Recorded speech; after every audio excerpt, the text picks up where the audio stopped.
This is the Venturing Angler Podcast. I'm Tim Harden. In this episode, we'll be talking with my good buddy Rick Matney of Rick Matney Outdoors. Rick, as you may recall from a former podcast, is a Bozeman-based fly fishing guide who also guides in Alaska and Hawaii. In this episode, we'll be talking to him about fly fishing opportunities in and around Bozeman, Montana. Let's talk to Rick.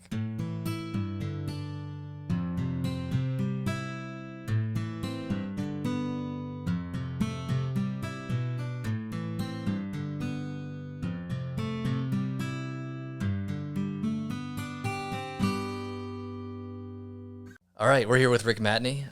Welcome back to the podcast, Rick. How are you doing again? I'm good. So you're up in Alaska right now, but you're looking forward to heading back down to Bozeman for a season of guiding. Where do you guide out of Bozeman? Basically the entire state. Got a special permit for the jet boat section of the Missouri, as well as pretty much all of the major watersheds, Yellowstone, Gallatin, Madison.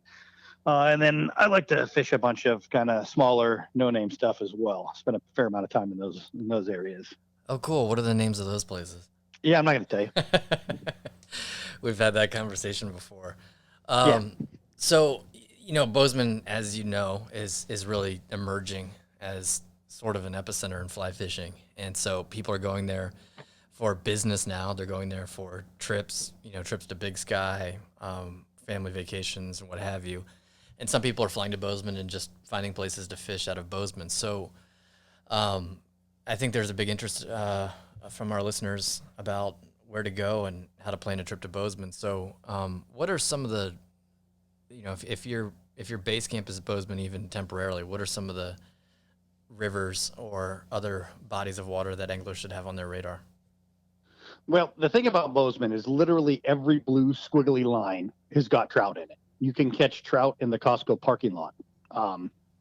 In fact, there's a little spring creek that goes between Target and Costco that has up to 20-inch brown trout in it that looks like a little irrigation ditch. All the ponds around town. So where to catch trout, anywhere that's got water will suffice. But there's a lot of stuff around, especially the Gallatin River has a reputation for being one of the easiest rivers to fish, access, and find fish in. So it obviously gets a lot of the pressure. Looking forward to other things that have a little less pressure than that have similar sized fish. Really, any of the mountain creeks coming out of any drainage will have them. And if you hike up to the trailheads of a lot of the National Forest trailheads, a lot of times they're at the mouths of creeks as well, coming out of the mountains before the irrigation water gets taken out. So some of the creeks you'll see and you'll go over them going up towards the mountains, and they might not have any water in them or very little. And it's like, oh, there's no way this creek holds any fish. But a lot of that's taken out in irrigation for farming and agriculture. And so when you get up to where they come out of the mountains, the creeks are actually quite large, and they'll end up having, pretty good populations of cutthroat, rainbow, and brown trout in them, depending on what drainage you're in. So a lot of people drive over the lower ends because that's where the highway goes across the creeks, and they never think anything of it. It's like, oh, that creek's dried up. There's no fish in there. And what they don't realize is up in the mountains, where it comes out of the mountains, is a fairly large piece of water that does hold a substantial population of trout that are typically dumb. They don't see a lot of pressure. They'll eat anything. I mean, you can get away with a single dry fly all day long if you want, fishing those creeks typically throughout the entire length of the summer. So there's a lot of opportunities there that most people wouldn't even think of. Indian Creek, for instance, if I'm going to call a name out when I shouldn't, is a good one on the Upper Madison, for instance. And you go across it right on the bridge, and there's nothing in it. But if you go up into the mountains, and it's an actual cutthroat fishery that's pretty legitimate. So there's a lot of options like that don't see the pressure that the Madison, the Gallatin, and some of those bigger named rivers and creeks will get.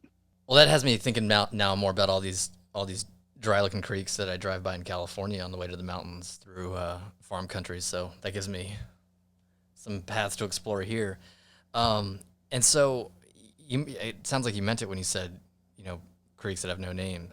In some cases, they might be things that are overlooked. I've been in that Costco with you several times. I didn't know there were 20-inch trout right there in the parking lot. Oh, for sure. And so let's break down some of the rivers you talked about already, the Gallatin, for example. And so that's a river that seems to take many different characteristics as it flows, as rivers do. And so I've fished in Gallatin Canyon. That's pretty close. What are the Gallatin options that anglers have? Yeah, so the Gallatin options, I mean, it starts in the park. So you have the park section of the Gallatin, which does have some fairly large fish, proportionately, especially for how small the water is. And it's a lot slower meandering part of the river once you get up there. And as it comes down into Big Sky and enters into the the canyon, you end up getting a lot more turbulent water, a little bit higher gradient. The fish size actually goes smaller, in my opinion. The average size up above in the park is smaller, but there's a lot. The bigger end of the fish is larger up there, and they kind of get more into an average, a closer together average as it goes through the canyon. And then once it breaks out of the canyon and flows through the Gallatin Valley, it loses a little bit of the velocity. It's not quite as turbulent, but it still is a nice crystal clear freestone for the bulk of the summer. As it goes down, it starts getting dewatered. Irrigation ditches, once it hits the Gallatin Valley, start pulling out a fair amount of water out of the river, and it can get warm and dewatered in late summer. Once the East Gallatin runs into it down in a place called the Forks, just outside of Manhattan, Montana, above Nixon Bridge, it kind of gets rejuvenated again. You end up getting a lot of return spring water from some of the small spring creeks that dump into the East Gallatin, as well as a couple that dump in straight into the Lower Gallatin. And so the Lower Gallatin is considered basically Nixon Bridge down to where it joins up with the Missouri River in Headwater State Park. And that is the Lower River. And that's the only section you can fish out of a boat legally in. And it used to be a pretty big secret. There wasn't too many people that fished it. And it's thus becoming a lot more popular. It's popular with duck hunters as well. So there's a lot more people using the river now than ever before. But at the same point in time, it still is fishing just as good as it always has. And it's definitely a unique fishery down there as well. It doesn't have the population as the canyon and the upper river, but there's a lot bigger fish down there. If you're looking for a trophy brown trout or a really big rainbow, that would be the place that's going to have the most likely, over 23, 24-inch fish. And there's always a couple over 24 that get caught out of there every year, it seems. And so those are really nice. And they chase streamers, they eat giant dry flies. They act like a little bit meaner trout than they do further up into the canyon and throughout the valley. So they're a little bit more aggressive down there. However, there are a lot fewer of them because of the dewatering of it and the temperature of it. Typically on hot years, it gets so hot that a lot of those fish will end up dying just from temperature kill if they can't figure out a little spring creek to go up into to have a little bit of salvage from the heat. What are some of the better seasons or your preferred seasons for fishing the Gallatin? The Gallatin fishes year round. It's one of those unique rivers that, it fishes as good in the winter as any of your tailwaters do. It's a freestone, and in the middle of winter, it fishes awesome. It's unique in that way as a freestone. You compare it to the Yellowstone, that the Yellowstone in the middle of the winter isn't quite as productive on average as what the Gallatin would be. You'd have a better chance of going and catching a whole bunch of fish in the Gallatin, so let's say January 15th, than you will in the Yellowstone, for instance. So it's unique in that aspect that it does fish well year round. And it really depends on how you like to fish. Typically, you'll start to see some dry fly action in February with the midges coming off late February into March. At the end of March, 1st of April, you'll have betas start to pop for dry fly. It nymphs year round, obviously, and you can streamer fish year round too. But high water is right when it gets to the very peak of where it's going to get and starts to drop from runoff is when the streamer fishing typically is the best. So usually about a foot to 18 inches of visibility. The high water has got all the fish pushed up against the banks into the pockets. They've had a little bit of trouble feeding with, the clarity of the water and everything else. So they're willing to make mistakes more readily during that point in time of the year than any other time. So if you like streamer fishing, that's kind of your bread and butter is riding that basically the drop after runoff. And once you get about 3 feet of visibility, 2.5 to 3 feet, then the streamer bite turns off quite a bit, and then you start to focus more on your bigger dry flies. You'll start to have stone flies come off. The salmon flies will start coming off typically during that point in time too, as well as the water drops in that June time frame. And so you'll start seeing salmon flies, you'll start seeing fish coming up. And then as it kind of meanders through the summer, it'll switch over to terrestrials. And then later in the summer, you might have to start putting on little midge, or sorry, not little midge, little nymph droppers behind your dry fly, because I've seen too many dry flies now and other things. And they'll get to where they're not feeding, all the time anymore. It's like you'll have the hot part of the day, which will be completely dead. So it's an early morning, late afternoon kind of deal. And then as it goes and enters in the fall, then it starts to pick back up again when the water temps drop. Then it seems like the rainbows try to get a little more aggressive in the fall, and you'll start catching a lot more of those fish as the water temps drop. It's like they're putting the feed bag on for winter a little bit, and then it starts all over again once winter starts. So you mentioned, we sort of alluded to it before, the Gallatin, I think, is a great river for walking and wading too. And so if you don't have an access to a boat, the Gallatin's a great option for that. It is, but it's fast and it's slippery. So, I mean, it's a great, basically the entire canyon is national forest, the bulk of it. There's private stuff in there that's posted as well, but there's lots of access points. Not to mention it's got a whole bunch of Montana Fish, Wildlife, and Parks access points all over you can hike into. And with Montana's stream water access law, as long as you're below the high water mark, you're good to go. So you access it legally at any of the county bridges to go across, any of the FWP sites, any public land spot. You can go up and down it as far as you want. And you can float it too as well and get out of the boat and fish from basically the park boundary all the way down to Nixon Bridge if you want. There's very few places that you will run into trouble. There are some irrigation diversion structures that go across the river that, you're not going to want to do it in a hard boat, obviously. It'll be a small raft or even a canoe or a small inflatable kayak, things of that nature. And there's lots of guys that are doing that now. And that will get you into some of the spots that are just too far to walk from other access points. But it's, the whole river fish is good top to bottom. I mean, from its headwaters all the way to where it dumps into the Missouri, it holds fish. So, and it holds a fair amount of fish comparatively to other rivers of similar size. You mentioned the park. So Yellowstone National Park, I know there's many different ways to answer this, but how far is Yellowstone from Bozeman? Ooh, I'd have to look at a map exactly, but about 70 miles, I think, is roughly how far it is, if I remember off the top of my head. 76 miles, maybe. That might not be completely accurate, but it's near there.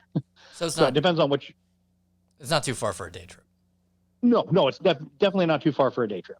It's you're a 2-hour drive to get into the park with going through the gate and stuff like that. Typically, depends on which way you go. You can go Gardner or the West Yellowstone entrance, either way.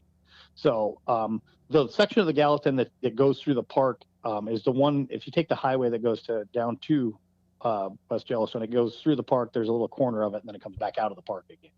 So there is like a little blurb where you go into the park and out of the park. The Gallatin runs through there. And that's kind of the more popular spot as far as the Yellowstone National Park goes to fish, because the highway goes right alongside of it right there.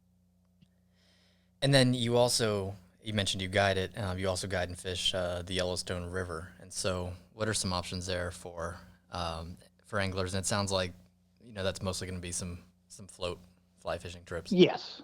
Yeah, the Yellowstone, in the park, you do have some hiking options there. The Black Canyon is unbelievable. If you ever get a chance to hike down into that for salmon flies, it is an absolute riot. So the park has the best walk-in options on the Yellowstone. Once you get out of the park in Yellowstone into the town of Gardner, then you're basically into floating options. There's not a whole lot of wade fishing options as you go down. The town of Gardner, however, is probably one of the better spots to wade fish. You can hop along the rocks down by the airport, throw salmon flies in there, or dry droppers. And the fish there are very willing to eat flies. They don't see the pressure that the lower river does once you get out of Yankee Jim Canyon. So those are really good places to if you do want to wade fish Yellowstone, the upper river near Gardner is going to be your best bet.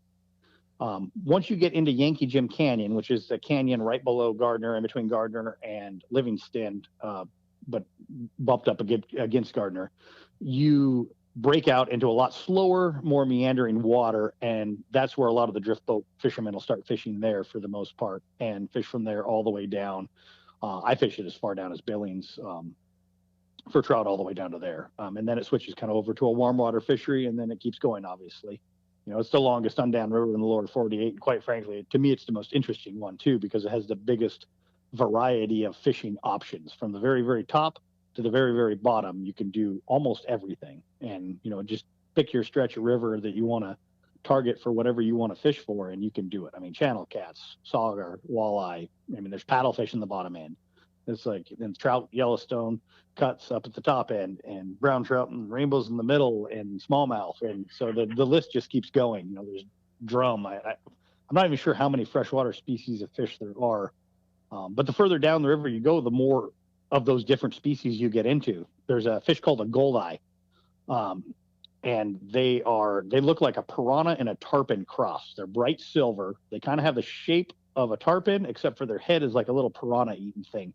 And they are more than willing to take a grasshopper on the surface. So, once you get down into the lower stretches of the river, you throw a grasshopper out and twitch it, you might have a trout come up and eat it. You might have a goldeye come up and eat it. I even had a client catch a channel catfish on a grasshopper down there, about a 24-inch channel catfish. That came up and ate a grasshopper off the top. So you end up getting these bycatches that, are pretty cool, especially if you've trout fished a bunch and, not to say that you're tired of it, but if you're looking for something that could surprise you, the lower Yellowstone is something that'll do that. I had no idea about some of that. Huh. Yeah, most people don't. Don't tell anyone. Okay. Oh, I think the last time I fished in Montana was near Bozeman. I wanted a quick and easy float, and so I was on the Madison. So there's some options with the Madison nearby too, correct? Yeah, and the Lower Madison, which is the closest to Bozeman, is 25 minutes away. In the middle of the summer, you get what's called the bikini hatch or the tube hatch. So all the kids go down there, drink beer, float down in inner tubes and things like that.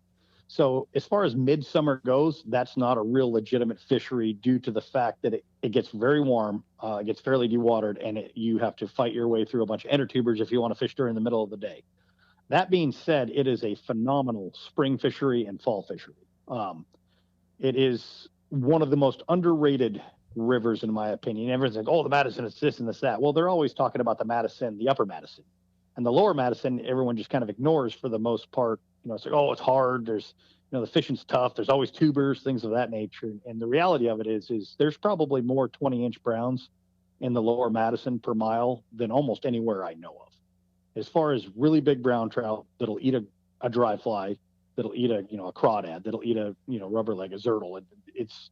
There's very few places that have the caliber of large brown trout that the lower Madison does. However, they're smart. They're hard to catch. Half the time they're nocturnal, especially once it gets warm out. And there's a small window where it's good to catch them. There's not a lot of options there. Once the crowds show up and they start getting beat on, they get smart real quick. So there's only a few times a year you can catch those fish where the guard is down. If by some chance, it's dam controlled from Ennis Lake. If by some chance we get a huge runoff, that's the best time I've found to catch them. The higher the water that gets, the better fishing or the better chance you have of catching one of those really big ones. The next best time of the year to get them is if you have a cold snap at the end of summer and the grasshoppers are still out. So if you can get those water temps to drop down into the low 60s, high 50s, especially in August, if you get a cold snap in August that comes through, those fish come alive. And basically no one fishes it, for July and the first part of August anyways. And so if you do get a cold snap and you're one of the first boats to get in there after it's kind of had a month break of people fishing it, those big fish will make a mistake for a grasshopper on the top, which is great. I had one day last year, I went in right after we had a cold snap in August. My client ended up catching two 24-inchers and a 23-incher in one day. Wow. So, and then not to mention another 5 or 6 that were probably in the 20-inch range. But I mean, that was 3 of those were trophy fish for Montana. Anytime you're creeping up on that 2-foot range, those don't come around very often. That's a once or twice a year kind of fish for most guides, let alone most other people. That's a once in a lifetime fish. So yeah, creeping up on a 2-foot trout is substantial. Yeah. And I think the last time I fished in Madison in that area, the lower Madison, it was in between snowstorms, so I completely forgot about the tubers. Yeah. But is that fishable year round there too? Yeah, it is. And again, it's a phenomenal winter fishery. The Gallatin and the Lower Madison are probably the two best winter fisheries. The Upper Madison does fish pretty well in the winter as well. Right below Ennis Dam is very good in the winter time. So it is a very good winter fishery. It's typically quite a bit warmer. It's kind of like a little banana belt down there. So a lot of times you don't see the super cold temperatures on the Lower Madison as you would the Gallatin. So, if the Gallatin, it's 20 below on the Gallatin, sometimes you can pop over to the Madison and it's 15, 16, 17 degrees. And if it's sunny and 17 degrees, it's plumb fishable. I mean, yeah, you got to break some ice off every now and again, but it's still pretty easy to fish. So that's one of the benefits of the Madison, and they're right next to each other. They're 20 minutes apart. It's not like they're far to get from one to the other. Right. If you're situated in Bozeman and you're willing to drive an hour each way or even an hour and a half, what are some other rivers to consider, maybe from the closest to Bozeman to the hour and a half range? Closest to Bozeman is you have both Rocky Creek, Bozeman Creek that form the East Gallatin, and they run through town, as well as Bozeman Creek. Bozeman Creek has got very good fishing in it. So right in town, you have options that are really good. And there are several access points on all of those creeks to get in and wade fish. And, Rocky Creek has 20-inch brown trout in it. So if you think you need to go float to Yellowstone, through Livingston to get a 20-inch brown trout, that's not the case. You can get one of those right in the middle of Bozeman. In fact, you probably have a better shot at getting one there than you do floating to Yellowstone through Livingston. So don't overlook the little stuff. Some of them are formidable. There are some really big fish in those places. And then going out, and I'd be willing to bet there's more fishable miles of trout water within an hour and a half of Bozeman than probably anywhere else on the planet. I don't think you're going to find more stretches of water in a smaller area that have the density of trout anywhere else that I know of. I mean, it's just no matter what it is, it holds a bunch of trout. And you draw an hour and a half circle around Bozeman, that includes, Henry's Fork. You end up getting down into the Island Park Range, Yellowstone Park. If you look at that basically 100-mile circle around Bozeman, it's a very formidable circle. It would take a lifetime to just explore it. I mean, I've been there fishing it my entire life, and there's still stuff I find that I'm just like, oh, wow, what about here? Oh, wow, look at that. There's fish there too. I'll be darned. It's like, you couldn't explore it in a lifetime, and just within a 100-mile circle. So it really is the epicenter of trout fishing in North America, in my opinion. Yeah, there's spots in Wyoming that are awesome. There's spots in Idaho. There's spots in Colorado. But as far as the diversity and just the sheer number, from really big rivers to little tiny spring creeks, the Bozeman area does have it all. So, and it's how hard are you willing to work for it, and how far do you want to go to find it? And a lot of times distance it's not miles that you have to go. It's just, you have to hike through some nasty country to get to it. It's not very far to get there. It's just brushy, things of that nature. So it's really diverse. I don't want to say too many names because I'll get burned at the stake. But you have, rivers such as the Boulder and the Stillwater, which are a little more intimate rivers. People kind of hold those as secrets as well, that are great fishing. A lot of the other creeks that you have that dump in any tributary of the Yellowstone is good. The Yellowstone River and the Yellowstone drainage is probably my favorite, just because of its diversity and the fact that, it's hard to go there and not have a good day. And even if the fishing's slow, look around. You're not going to find a more picturesque river in Montana. Coming down Paradise Valley, and even when you get to the lower rivers down by Columbus and Big Timber and places like that, I absolutely love it down there. Rarely is there anyone fishing. It's not crowded, and you have these big rock bluffs and these ponderosa pine rolling hills, and it's beautiful down there too. And it's like it almost takes on a different feel. I don't know, like a Tennessee backwoods feel kind of once you get down into that neck of the woods. So it's very diverse. You could fish the Yellowstone River all year long, and it would feel like you fished 20 different rivers in one river. It has so much to offer. I lived in Colorado for 9 years before ever going to Montana, and one of the things I was excited about, even though I was essentially in the same range of mountains, was the potential to see animals. That's, I think, something a lot of people visiting Bozeman hope to see. What are some of the possibilities for seeing, especially some big game when fishing these rivers? High. The Upper Madison has a large wintering elk herds that go down right next to the river. the closer you get to Yellowstone Park, it seems the more apt they are to be out in the middle of the day. They don't get the hunting pressure that some of the stuff away from the park does, so their guards down a little.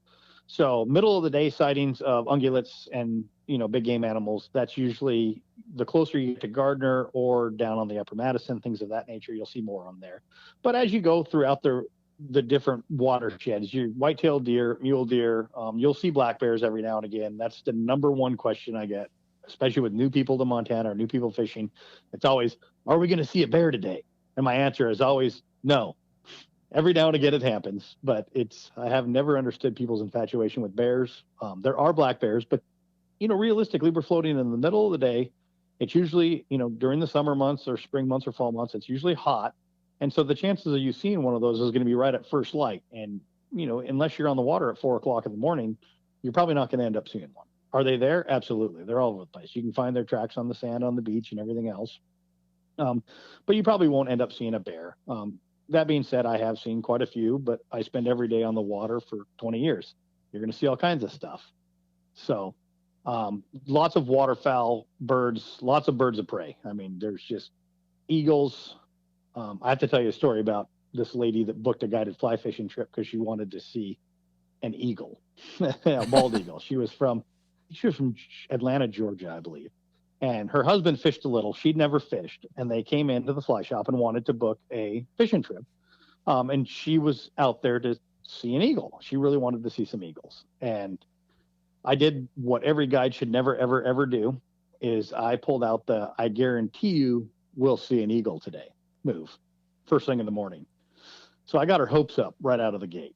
And anyways, we floated the Yellowstone, and I can't think of a day I have not seen a bald eagle in my entire lifetime. Floating the Yellowstone River in the middle of summer, they're everywhere. I mean, it's not like this is something that's uncommon. And so we start fishing, and I start looking around for an eagle. She's got her binos out. She's sitting in the back. She's not fishing. Her husband's catching fish in the front. And we get all the way to lunchtime, and I hadn't found an eagle yet, and I kind of forgot to look after the first 30 minutes because I was too into fishing. And she was kind of mopey, and I was like, well, what's wrong? And she's like, we haven't seen an eagle yet. And I'm like, oh, you're right. I was like, hang on, let me look around. I'll find one here. I can probably see one from where we're sitting right now. And I looked, and I couldn't find one. And anyways, the day goes on, and she's just completely crushed. By the end of the day, she's got a big frowny face on, and the takeout's probably a mile, not even a mile. You can almost see it. It's right around the next corner down there. And I see this osprey, and I was like, hey, I think her name was Mary. And I was like, hey, Mary, look, an osprey. And she's like, yeah, I see it. It's not an eagle. And I was like, yeah, I know it's not an eagle, but it's an osprey. And it was hovering above the water. And I was like, hey, get your camera out. I bet you it's going to try to catch a fish. And sure enough, the osprey dives down and ends up catching a little whitefish in a tail out of a run right in front of us, maybe, 50 yards away. And I was like, well, it might not be an eagle, but that's still pretty awesome. It caught a fish. And then literally out of nowhere, this bald eagle comes flying in, and you just hear the wind in the wings, like woof, from the wind coming across the eagle's wings. Basically attacks the osprey. Osprey ends up dropping the fish. Eagle catches the fish out of midair, lands on the gravel bar, and starts eating it. This lady busts into tears and is crying uncontrollably. She's trying to take pictures, and she's taking pictures of the side of the boat, the sky, I think everything but the eagle. And so I pulled the boat over, and she ended up finally calming down enough to get a picture of this eagle eating this fish. And it was the one day, and I mean, we're, I'm not even a half mile above the takeout. It's 4:00 in the afternoon. We've spent all day and haven't seen a single eagle. And so it was almost a kiss of death where I said, I guarantee this happens, because usually that's what doesn't happen if you ever do that, especially as a guide.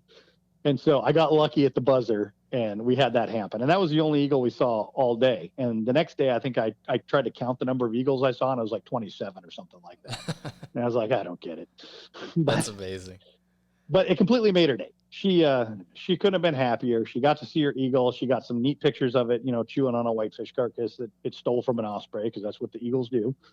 And so it kind of saved the day. So you do get to experience things in nature like that you would not normally get to see, out on the rivers. And so that's awesome. And a lot of people end up enjoying that more than what they thought they would. It's like they come for the fish, but a lot of times your interaction with nature is just as important as the interaction you have with the fish. So That story reminded me of a, I don't get anymore, but I briefly did, and I told someone, he's having a hard time fishing. I was like, well, I'll take you here. Any moron can catch a can catch a fish here. And he didn't.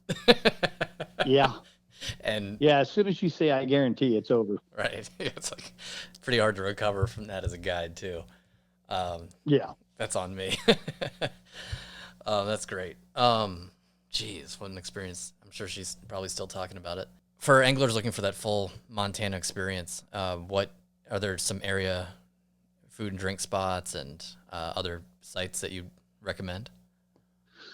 Yeah, I mean, Bozeman has been growing so much lately. Our restaurant and downtown scene is arguably world class. I mean, it's from what it was 20 years ago to what it is now. I mean, the number of bars that have been completely redid.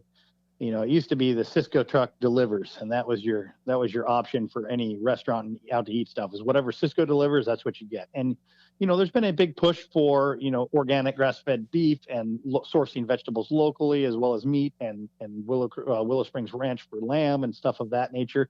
And a lot of these newer restaurants are making the effort to kind of step up their game. And so, eating downtown Bozeman, everything's within walking distance for the most part. It's got a huge downtown scene. It's easy to navigate. You can go in. It's super friendly, and quite frankly, there is an unlimited number of good spots to eat. There's really not a bad one anymore. One that sticks out is probably one of the more popular ones that's had some of the longest staying power is Bozeman, Montana Ale Works. And that has kind of been, it's an old train car in the front of an old, basically brew house. And it's a big area. They have a huge amount of seating, and that's one of the more popular places in town for sure. It's always worth a stop. The atmosphere there is what makes it worth it. The food's great, but the atmosphere is the best, as far as it gives you that Bozeman feeling. I mean, if you were to have to pick one spot in Bozeman to go out to eat that is the most quintessential Bozeman area, I tell you, or the Bozeman type restaurant, then Montana Ale Works would probably be it.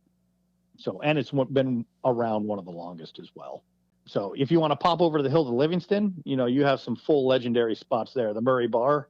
I don't think anyone should come to Montana without a trip to the Murray Bar. That's kind of a staple. It's super fun. It's a great bar. You can look it on the wall. It has all these different legends of fly fishing, signed pictures all over the place. They still haven't put mine up yet. I'm in the bathroom underneath the toilet seat is where my picture is. But other than that, it's a very locals only, but they welcome everyone kind of deal. Dennis Quaid will have his band playing there every now and again. It's everyone's created equal there. You could be right next to a movie star sitting at the bench, and you'll be drinking the same drink, and no one will even think anything of it. No one even cares. So the Murray Bar is definitely on the hit list. Also in Livingston is the Rib and Chop House, which is super good for food. Also very popular, and there's more locations. That's the original one. There's a few more locations. I think Cody, Wyoming, Billings. They're opening some other places now too. So they're an awesome Montana-based establishment based out of Livingston. That's great too. If you want to pop on down the road to Big Timber, the Stockman, or not the Stockman, sorry, the Grand, the Stockman's in Livingston, and they just permanently closed because of COVID. And that's been if you want a cheap steak, the Stockman in Livingston was the place to get it. For a really good steak, it was the farmer's place. It was the good old boys always went there for dinner. But the Grand in Big Timber, awesome place. It's a hotel with a steakhouse down below. The restaurant there is phenomenal. The hotel is, it's an old timey, I'm sure I'll get the year wrong. I think it's 1917 is when it was built. I'm probably wrong with that year, but super old historic site. Awesome to stay at. Definitely a place worth putting on the to-go list for both eating and for lodging, for staying. So, all right. Well, to learn more about Rick Matney and Rick Matney Outdoors in Montana, over to Instagram and follow him at Rick Matney Outdoors. Enjoyed the conversation. That was pretty informative. Rick, thank you very much. All right. I'm sorry, I didn't hear you there. No, I'm not kidding. You cut out a little bit or something. Oh, I just said thanks. Oh, did you? That's nice. I might leave this part in. You might as well. I think I will. All right.